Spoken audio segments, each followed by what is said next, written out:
todos. Silêncio, por favor. Nós vamos dar início agora à primeira mesa redonda da série O que faz um museólogo. O tema de hoje é Refletindo sobre a regulamentação da profissão no Brasil. Convido para compor a mesa o professor Cícero de Almeida, professor da Escola de Museologia, mestre em Memória Social e coordenador do Patrimônio Museológico do IBAMA.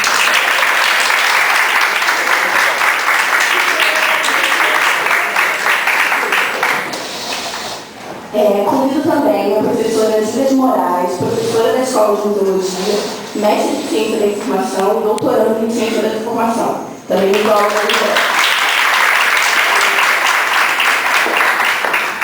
convido também o professor Márcio Rangel, professor da Escola de Museologia, doutor em História das Ciências e pesquisadora de tudo mais.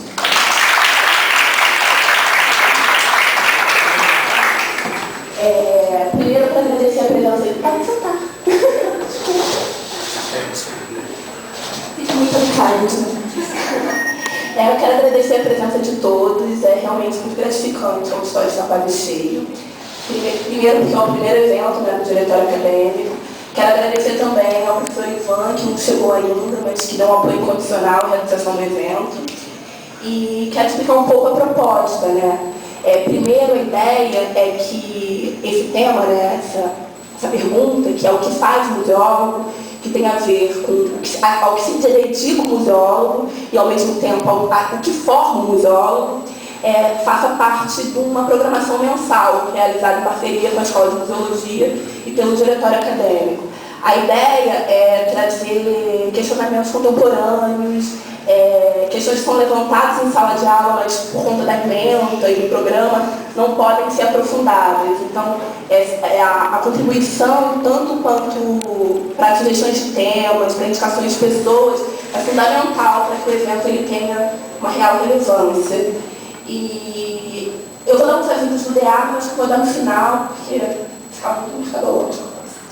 Então, a primeira pessoa a falar vai ser o professor Cícero Almeida. A ordem da apresentação ela não é obrigatoriamente cronológica, muito mais para uma questão de encadeamento de ideias. E a primeira fala vai ser falar sobre o contexto da regulamentação, entender a lei, quais foram os atores que participaram desse processo, então entender um pouco os anos 80, né, e esse ano de 1984 que regulamentou a profissão. Então, muito obrigada.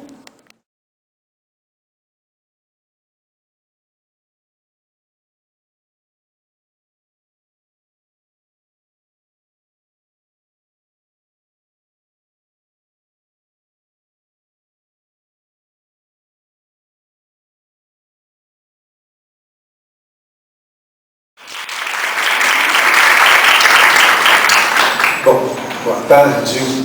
Evidente que quero agradecer bastante o convite e desejar sucesso ao DEA. A gente sempre vibra quando o DEA, vocês sabem disso, quando o DEA se reorganiza, quando ele é capaz, enfim, de fazer com que os alunos que nos conversem, né, se encontrem por uma razão extra, que não seja simplesmente esbarram no corredor indo para uma aula saindo, né? Saibam vocês que isso é bastante importante. Muitas vezes a gente se queixa da falta de comunicação, né, que é um dos elementos que mais eu ouço falar, uma das queixas maiores. Eu acho que vocês têm um DEA, precisam de pensar nisso, não precisam adorar ninguém do DEA, não precisam... É isso, o DEA é um sistema que vocês vão se disciplinar para poder, com ele, participar mais da universidade, passar mais da vida acadêmica, se encontrarem mais. E aí eu estarei sempre à disposição, sempre feliz com esses convites. E também é muito importante que vocês que ouvem a gente, né, nas aulas rotineiras, que recebem, né, que aguentam durante anos alguns professores, muitas vezes a gente se perguntando para onde estão indo as aulas, né, no meio de tanta possibilidade de informação, que vocês nos ouçam uma outra categoria, num outro momento, com outras experiências, né? Então é enriquecedor para mim, eu acho que para todos, né, que quebra um pouco aquela rotina do professor, né, as cobranças necessárias, as disciplinas necessárias e tudo. Então está aqui tranquilamente, não sendo mais espaço de aula, é bastante importante. E o assunto é relevantíssimo. Não, talvez seja um assunto hoje, sempre, mas hoje, onde mais dúvidas estão pairando, e quanto mais essas dúvidas crescem, mais desinformação provoca, e mais desinformação pode levar a preconceitos, a conceitos mal formados sobre a questão. Então eu me sinto felicíssimo, honrado pelo convite. Sei que é por ordem cronológica, sim. Sei que eu vou falar das coisas mais antigas e dos meus colegas das coisas mais recentes, mas não há problema nenhum. Não há problema nenhum dizer, enfim, da minha felicidade de já ter 30 anos de formado, uma disposição, fui bastante recompensado com a profissão. Isso é uma pergunta que pode ficar, no ar, bastante recompensado. Mas como eu vou falar objetivamente, pediram que fosse objetivo do tempo render os debates, eu vou me concentrar no pedido. Então, de certa forma, nós podemos dizer o seguinte: o Brasil começa a gerar pessoas que potencialmente chamariam-se de museólogos a partir da criação do curso de museus em 1932. Aquele tempo é um tempo que não se fazia nesse sentido, gerar profissionais para atuar. Os primeiros momentos era gerar gente para dar conta do Museu Histórico Nacional, das estruturas públicas, etc. Vamos avançar para os anos 60. Os anos 60, então, marcou um evento marcante, importante, que a memória da museologia tem provado isso, e muitos dos alunos que trabalham com isso percebem, que foi a criação da Associação Brasileira de Museologistas, como se chamava na época, em 1963, a atual Associação Brasileira de Museologia. Ela foi resultado da reunião de algumas pessoas que já estavam ali, já tinham passado pelo Comitê Brasileiro do ICOM, estavam atuando em museus e que viram na necessidade de uma associação própria daquelas pessoas que emergiam da formação já de museologia. Na época o curso já havia passado ao status de graduação nos anos 50.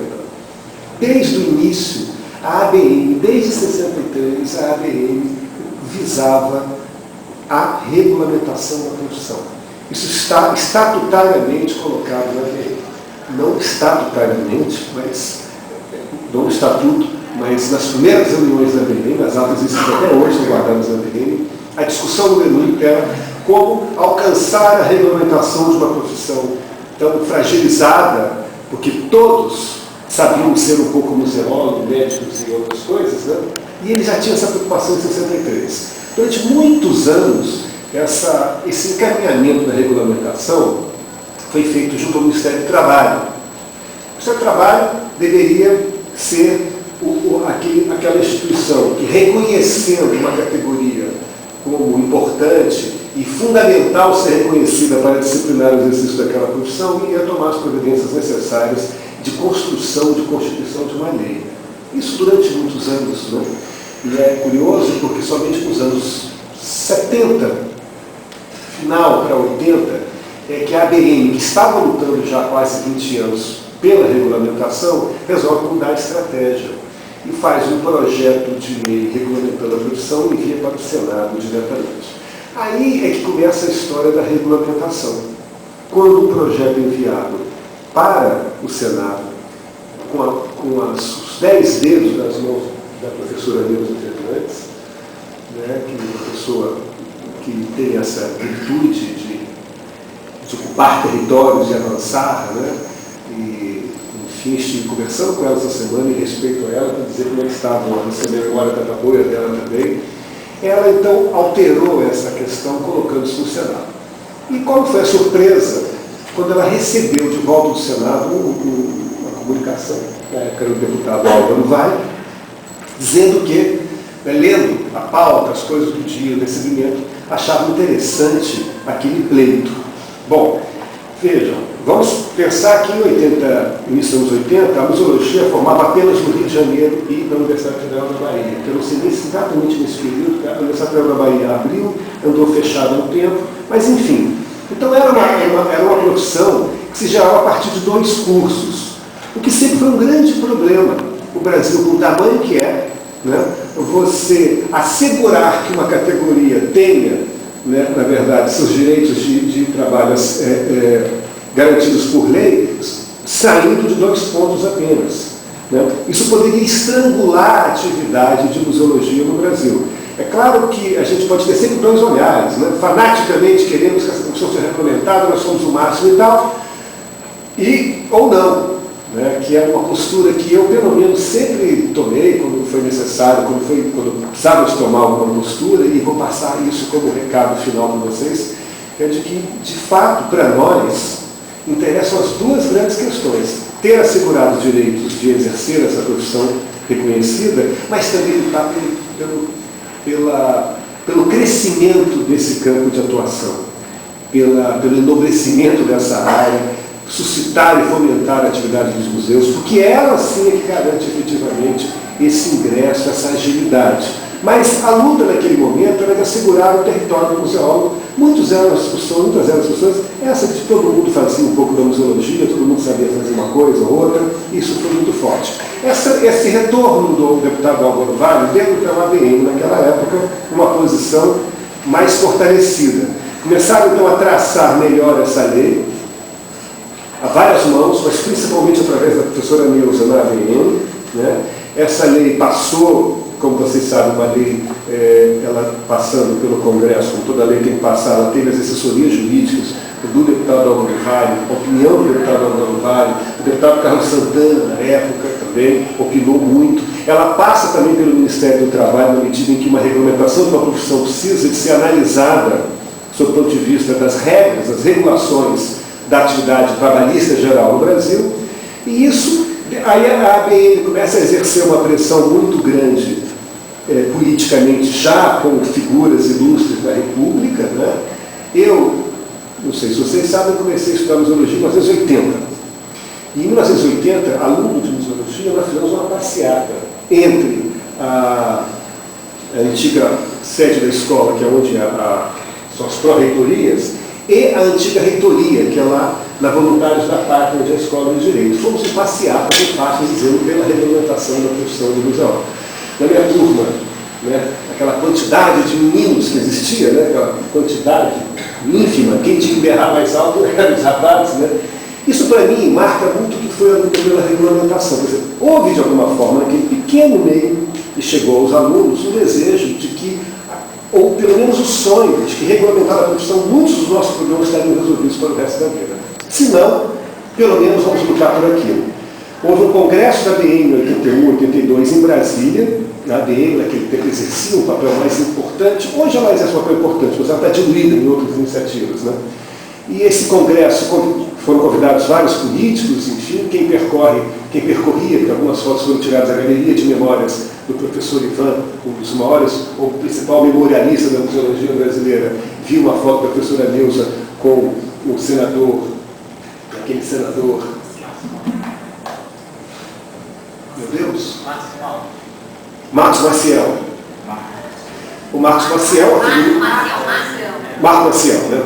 Marco Maciel, figura ilustre da República naquele momento, se comprometeu com esse apoio, isto andou no Congresso, foi formatado dentro do Congresso, e depois apenas alguns detalhes faltavam, como faltava do presidente a assinatura definitiva, e isso se deu por uma conjuntura muito simples. Era reitor dessa universidade, irmão do presidente, Guilherme Figueiredo, escritor, irmão do presidente João Batista Figueiredo.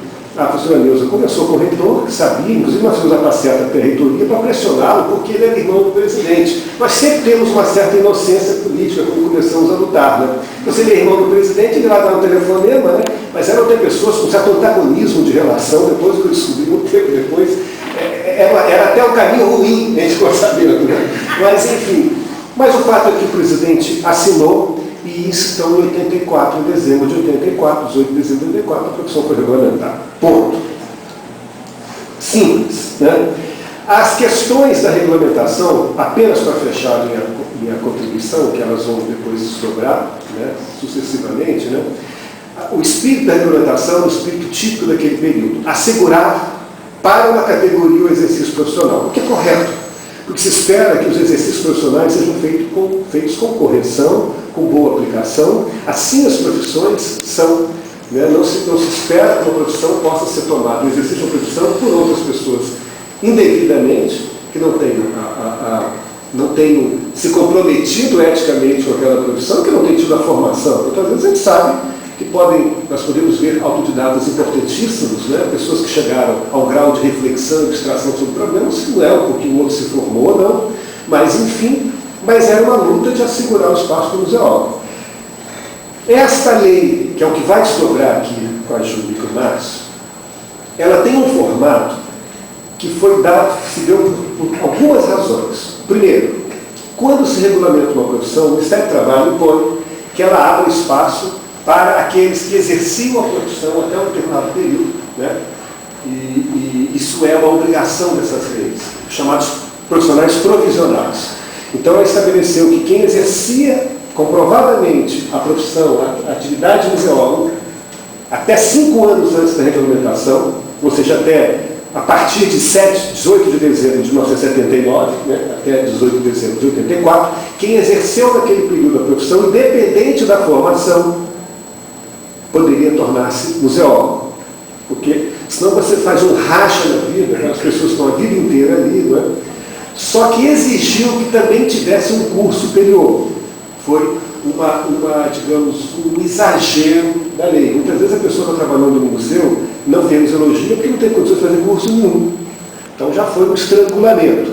Então poderia tornar-se museólogo, além, evidentemente, dos formados, graduados, aqueles que exerciam a profissão há pelo menos 5 anos, comprovadamente na data anterior à data daquela regulamentação, e procurei saber de onde surgiu, que pessoas teriam influenciado ou não, como o filho não é bonito, não acha pai, porque entrou essa questão de também titular, considerar como passível de registro aqueles que tivessem, né, especialização, pós-graduação, etc., mestrado, doutorado, pós-graduação, e que estivessem, que caso fosse fora do Brasil, reconhecesse a titulação pelo MEC, né, também seriam museólogos. Bom, essas duas primeiras questões ficam claras de entender. Quem é graduado e quem é provisionado. Essa questão se dava, basicamente, porque no mundo inteiro a formação de museologia, prioritariamente, era feita em nível de pós-graduação. As pessoas que poderiam chamar-se museólogos no resto do mundo, porque essa é uma palavra estranha. Quando a gente percorre alguns lugares, até falar a palavra museólogo, ela não tem o mesmo sentido. Não são profissões reconhecidas como a gente entende aqui. Isso não nos faz pior nem melhor. Tá?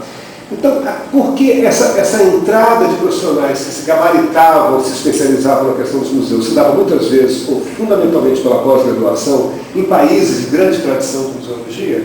Essa questão foi, se a pessoa tem essa pós-graduação e reconhece o curso no Brasil, ela também terá direito. Por quê? É uma maneira de você também ampliar a possibilidade àqueles que fizeram formação de museologia efetivamente, como ela era no perfil fora do Brasil, geralmente em pós-graduação. Então a lei tentou, porque se uma lei não pode ser um terremoto. O mundo para trás não existe, o mundo é para frente. Porque a lei tem que refletir as dinâmicas sociais, né? Quer dizer, ela tem que incorporar as dinâmicas sociais. O Brasil é uma exceção e não deixa de, ainda continua sendo, não tanto, em trazer para a graduação a formação de museologia e entender o museólogo como essa pessoa que se graduou em museologia.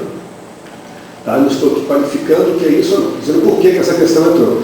Essa questão, todos que se envolveram com a regulamentação sabem que ela foi colocada por isso. Só não sabem quem colocou, mas sabem. Não se sabe se o Ministério do Trabalho, né, não se sabe se algum daqueles assessores jurídicos de deputados, porque aquelas leis a gente mais conhece o processo da criação do IBRAM e do Estatuto de Museu, sabe que muitas vezes você coloca a lei no Congresso, sabe como ela entra, não sabe como ela sai.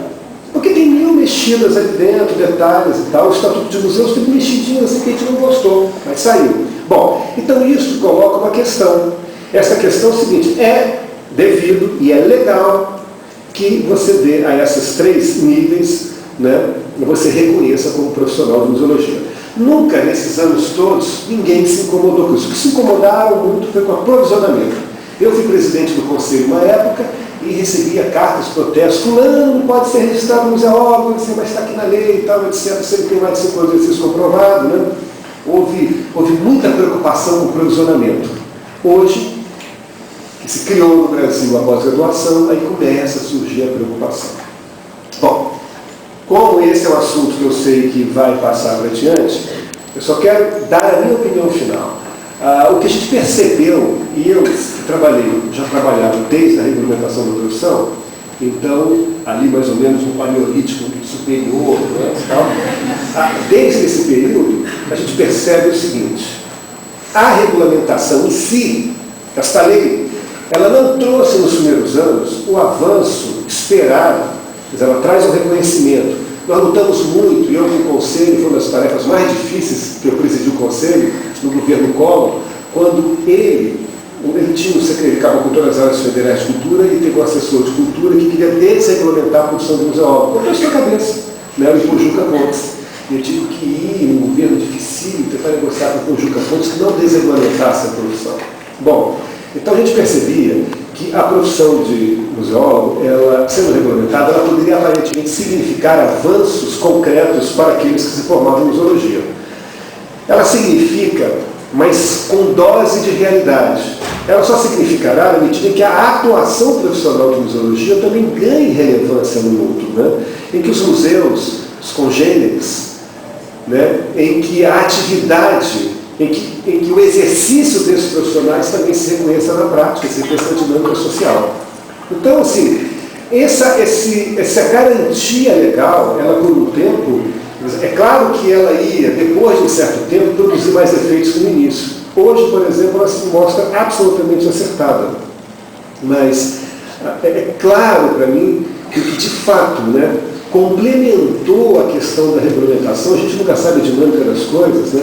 Hoje a gente vê uma realidade que se transforma na questão dos museus no Brasil, da museologia, né? Se a gente vê essa realidade se modificando, poderia ter sido ao contrário, poderia não ter sido, né? Nós poderíamos ter continuado com uma estagnação nesse campo, de políticas públicas nesse campo. Então a soma dessas coisas torna hoje evidente, claro, isso, de tal forma que várias universidades federais pelo Brasil entenderam que o caminho era, para produzir esses profissionais tão necessários nesse mundo que vai se mudando, que vai sabendo, que vai reconhecendo esses profissionais, reconhecendo pela eficiência, pela efetiva contribuição que eles dão, e não pela restrição legal de uso do mercado.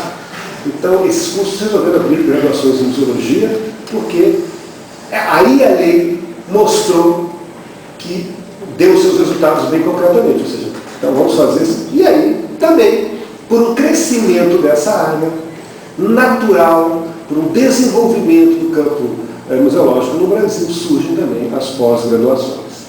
Então, esse é um cenário que eu queria deixar, né? É evidente que eu sei mais ou menos aonde a gente gostaria de chegar no debate, né? Mas eu estou lançando assim, premissas, né, para mim fundamentais, que depois podemos recuperar mais adiante, né? Mas eu creio que a missão pré-histórica, pré-cabralina, de contar como esse processo se deu, eu acho que ela pode ser resumida dessa maneira. Tá? Eu acho que a continuação vai dar o efeito que a gente precisa do debate. Tá? Obrigado.